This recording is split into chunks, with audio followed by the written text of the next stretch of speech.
This is former Vice President Joe Biden, the presumptive Democratic presidential nominee. Now, everyone knows that Joe Biden is a human gaffe machine, and it seems like every time he speaks, there's some sort of blunder or awkward moment. Look, tomorrow's Superstar Tuesday, and I want to thank you all. I tell you what, I'm rushing ahead, aren't I? I would eliminate the capital gains tax. I would raise the capital gains tax. We choose unity over division. We choose science over fiction. We choose truth over facts. I commuted every single solitary day to Wilmington, Delaware, over 500 miles a day. 250 miles a day. There's a lot of really talented people we have out there. Kamala Harris, you got Cory Booker, you got the former mayor of Massachusetts. You got a lot of talented people. So in this video, we're going to be counting down the top 30 Biden bloopers of the 2020 election cycle. So far.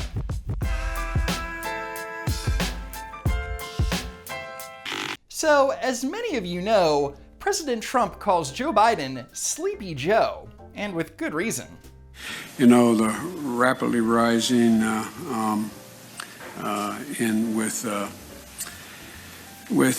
don't know. So starting off at number 30, here's a clip of VP Biden on Fox News Sunday with Chris Wallace trying to prove Trump otherwise. I can hardly wait to debate him on stage. I want people to see me standing next to him and him standing next to me. We'll see who's sleepy. Mr. Vice President, thank you. Thanks for your time. Please come back in less than 13 years, sir. All right, Chuck. Thank you very much. All right. It's Chris, but anyway. Chris. I just did Chris. No, I just did Chuck. I tell you what, man, these are back to back. Anyway. No, not sleepy at all. Blooper number 29 occurred during the November Democratic debate when Joe Biden claimed that of all the candidates, he would be able to get the most support from the black community in a general election, and gave some examples. I'm part of that Obama coalition. I come out of the black community in terms of my support. If you notice, I have more people supporting me in the black community that have announced for me because they know me. They know who I am. 3 former chairs of the Black Caucus, the only African-American woman that ever been elected to the United States Senate, a whole range of people. No, my point is that's not true. The other one is here. I said the first. I said the first African-American elected. First African. Except if you rewatched a clip, he said the only African-American woman, not the first. The only African-American woman that ever been elected to the United States Senate. But at least he recovered gracefully and owned up to his mistake. I said the first. I said the first African-American elected. Number 28 is from back in March, when Biden appeared on MSNBC and spoke to Nicole Wallace. And it didn't go so great. We should be making those masks. We should be moving on those ventilators. We can do that. Why doesn't he just act like a president? That's a stupid way to say it. You know, I guess, Donald Trump was asked on... Sorry. Go ahead. No, probably best I don't. I just can't figure the guy. It's like watching a yo-yo. I shouldn't have said it that way. It's like watching. It feels that way. I want to ask. There's nothing more presidential than constantly cutting yourself off in mid-sentence. And I tell you what, I'm so darn proud. And those poor people who have lost, anyway. No, not sleepy at all. Anyway.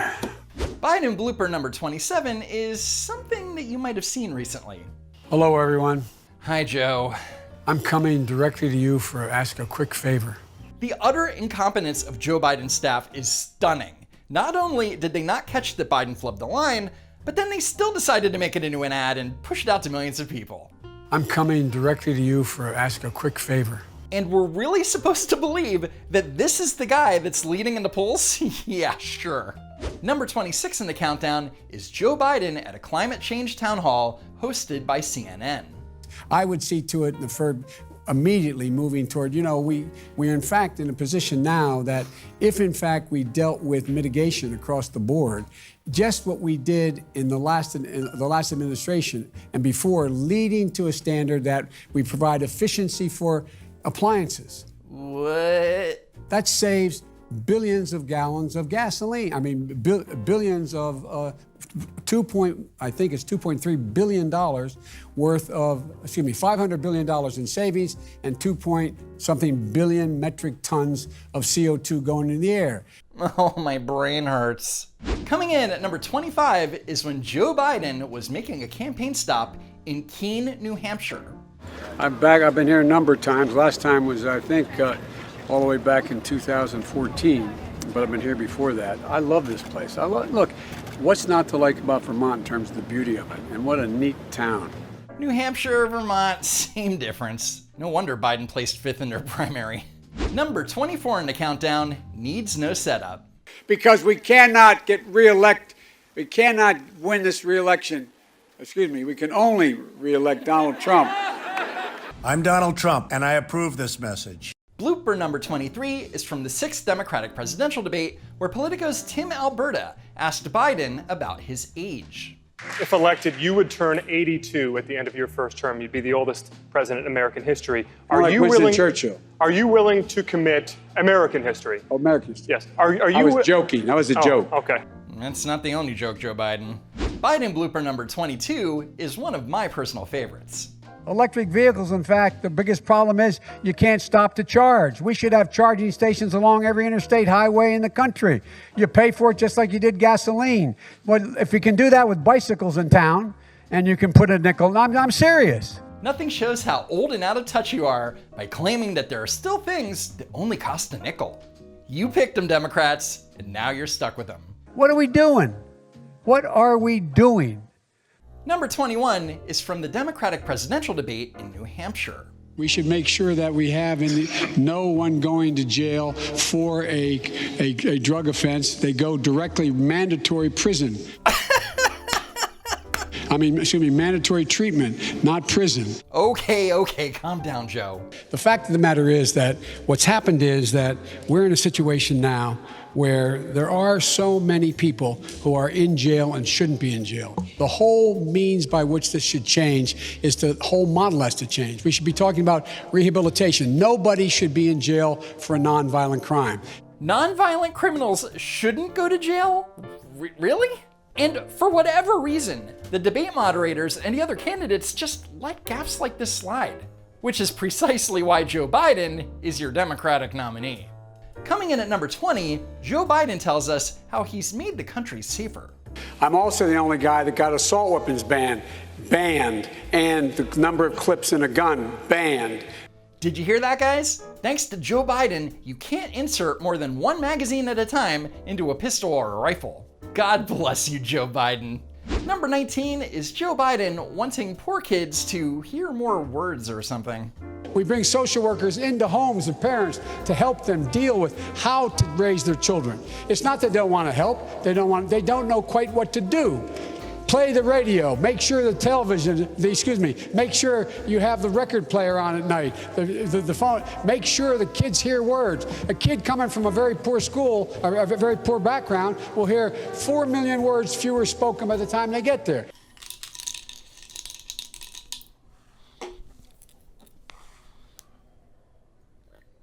At number 18, NBC's Chuck Todd asked each candidate the following. If they became president and they could only pass one piece of legislation during their first term, what would it be? You may only get one shot, and your first issue that you're going to push, you get one shot that it may be the only thing you get passed. What is that first issue for your presidency? This is a pretty straightforward question. Now let's watch Joe Biden completely screw it up. The first thing I would do is make sure that we defeat Donald Trump. Okay. Period. So if Joe Biden won the election, he would have already defeated Donald Trump and never mind. Next at number 17, here's Joe Biden being a little too ambitious. You get a tax break for a racehorse. Why in God's name couldn't we provide an $8,000 tax credit for everybody who has child care costs? It would put $720 million back million women back in the workforce. So the only thing holding back 720 million women from the workforce is an $8,000 tax credit for childcare. Got it. Coming in at number 16, Biden is worried about Trump serving more than one term. 4 more years of Donald Trump will go down as an aberration. Hard to overcome the damage he's done, but we can overcome it. 8 more years of Donald Trump will change America in a fundamental way. The America we know will no longer exist. That would be a total of 12 years. I think Biden saw this meme and thinks it's real. Guys, we're at the halfway point of our countdown, and number 15 is a Joe Biden classic. By the way, this is my little sister, Valerie, and I'm Jill's husband. Oh, no, you switched on me. This is my wife, this is my sister. They switched on me. No, they didn't switch on you. Number 14 on our list is a near perfect example of Sleepy Joe. I'm ready on day one after more than 3 years in office. Why isn't Donald Trump ready? Mr. President, wake up. Oof, somebody needs a nap. Number 13 is something that Joe Biden probably wishes could be scrubbed from history. China is going to eat our lunch? Come on, man. They can't even figure out how to deal with the fact that they have this great division between the China Sea and the mountains in the east. I mean, in the west. I mean, they're not bad folks, but guess what? They're not competition for us. Biden writing off China like this is easily one of his biggest mistakes this election cycle, and it's going to come back to haunt him during the debates. Mark my words. Number 12 in the countdown is a certified classic. Pick up your phones. Pick up your phones now. Send a text to the word United to the number 30330. Okay? That's United. 30330 or 303330 or BOO. Wait. You got it. It's on the back there. Now, that went down in May during his presidential campaign kickoff in Philadelphia, and nearly 2.5 months later, Joe was still struggling with the concept. If you agree with me, go to Joe 30330 and help me in this fight. Okay, I need to set up number 11. In June, Joe Biden spoke about how he was bullied in school for his stutter and claims that during confrontations with bullies, he never insulted them. In my household, you could never, ever say, you get in a fight with somebody, you could never say anything about them. It was true. You couldn't say if they were 300 pounds, you couldn't say you're fat. You couldn't say you're skinny. You shouldn't say you're short. However, back in December 2019, Biden had a testy interaction with a man during his No Malarkey tour. And you want to check my shape on it, let's do push-ups together here, man. Let's run. Let's do whatever you want to do. Let's take a lot of push-ups. So while not a straight-up insult, Biden is clearly taking a jab at the man for being out of shape. But then the exchange got even testier, and Biden broke his rule. Look, here's the deal. Turns out that Joe Biden's moral code is pretty flexible. We've now reached the top 10 portion of our countdown, and number 10 is signature Joe Biden. I'm prepared to say that I have a record of over 40 years and that I'm going to beat Joe Biden. Turns out that Joe Biden's biggest enemy is Joe Biden. Blooper number 9 shows that Democrats will applaud anything. You want to nominate a Democrat, a lifelong Democrat, a proud Democrat, an Biden-Obama Democrat. Join us. Democrats. Classic Biden blooper number 8 occurred during the November Democratic debate. No man has a right to raise a hand to a woman in anger other than in self-defense, and that's rarely ever occurs. And so we have to just change the culture, period, and keep punching at it and punching at it and punching at it. It will be a big, no, I really mean it. It's a gigantic issue. And we have to make it clear from the top, from the president on down, that we will not tolerate it. So to combat violence against women, we need to physically beat the crap out of it. Got it. Coming in at number 7 is this infamous moment when a voter in New Hampshire questioned Biden's ability to win the general election. How do you explain the performance in Iowa, and why should the voters believe that you can win the national election? It's a good question. Number one, Iowa's a Democratic caucus. You ever been to a caucus? No, you haven't. You're a lying dog-faced pony soldier. You said you were, but now you got to be honest. I'm going to be honest with you. So the former vice president, as a joke, called a woman a liar and dog-faced. Not to mention that he called her a pony soldier. I don't even know if that's supposed to be an insult or a compliment. Coming in at number 6 is when Biden had an interaction with CBS's Ed O'Keefe that the network called a peculiar exchange. Yesterday, you said you accepted Bernie's apology, and now you're attacking him. Why are you doing that? Go. Why wasn't his apology enough, Mr. Vice President? Why attack Sanders? Why? You're getting nervous, man. Just calm down. It's okay. No, that's not peculiar. That's unhinged. I mean, look at Ed O'Keefe. The poor guy's face says it all. Coming in at number 5 is when Joe Biden revealed some shocking statistics. Take a look. 150 million people have been killed since 2007 when Bernie voted to exempt the gun manufacturers from liability. More than all the wars, including Vietnam, from that point on. I actually said the other night, I was watching him when he said about half the population wiped out with guns. I said, that's a horrible thing. That's the end of his evening. That's the end of his political career. And then after the debate, they're reviewing him. They said, Joe Biden had a great night last night. Our number 4 blunder comes from a virtual town hall in June, which wasn't all bad. Biden started off talking about unity and bringing people together, which is a good thing. I do believe we're all God's children for real. I'm not going to fan the flames of hate. I'm going to speak to heal racial differences. The vast majority of the people are decent. We have to appeal to that, and we have to unite people, bring them together. This is all good stuff so far. And in this time of unrest, it's a nice message. There are probably anywhere from 10 to 15% of the people out there that are just not very good people. Wow. You heard that, right? According to Joe Biden, there are as many as 49 million Americans who are just not very good people. So much for not fanning the flames of divisiveness, huh, Joe? Wow. So, coming in at number 3 is Joe Biden being flippant about the Declaration of Independence. We hold these truths to be self-evident. Sounds corny. Not a joke. Think about it. We hold these truths to be self-evident. All men and women created by you know the thing. Number 2 on the countdown happened during a speech to members of the Asian and Latino Coalition in Iowa. Let's watch.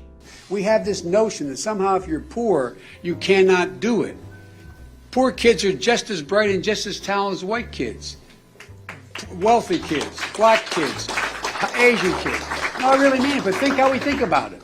And it should be no surprise that when it came to the coalition endorsing a candidate, it wasn't Biden. And finally, the moment you've all been waiting for, the number 1 Biden blooper of the countdown. It's a long way until November. We got more questions. You got more questions, but I tell you, if you have a problem figuring out whether you're for me or Trump, then you ain't black.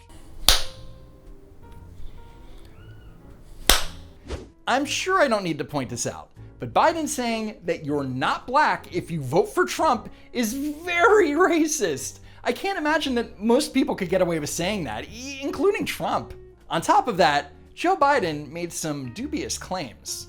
It don't have nothing to do with Trump. It has to do with the fact I want something for my community. I would love to see Take a look at my record, man. I extended the voting rights 25 years. Biden is referring to Senate Bill 2703, the Voting Rights Act Reauthorization and Amendments Act of 2006. Biden didn't write the bill, nor was he the sponsor. That would be Arlen Specter, a Republican. So while Biden is bragging that he extended the Voting Act, The bill passed the Senate with a vote of 98-0. Biden was not vital to the bill in any way. I have a record that is second to none. The NAACP has endorsed me every time I've run. And that's not true at all. The NAACP was forced to release a statement saying, "We want to clarify that the NAACP is a nonpartisan organization and does not endorse candidates for political office at any level." Anyway, Biden addressed the whole "you ain't black" comment in a conference call to the US Black Chamber of Commerce. I shouldn't have been such a wise guy. I shouldn't have been so cavalier in responding to what I thought was anyway. Anyway, notice that Biden didn't really apologize. But yes, he shouldn't have been such a wise guy and so cavalier, but he also shouldn't have been so racist. But since Biden is now the presumptive nominee, Democrats have no other choice. And that means that Joe Biden gets a pass. I know you're shocked. And that's it! We did it! The end of the countdown. Let me know in the comments which one was your favorite, and please like and share. And be sure that you're still subscribed to the channel. As always, thanks for tuning in, and I hope to see you next time.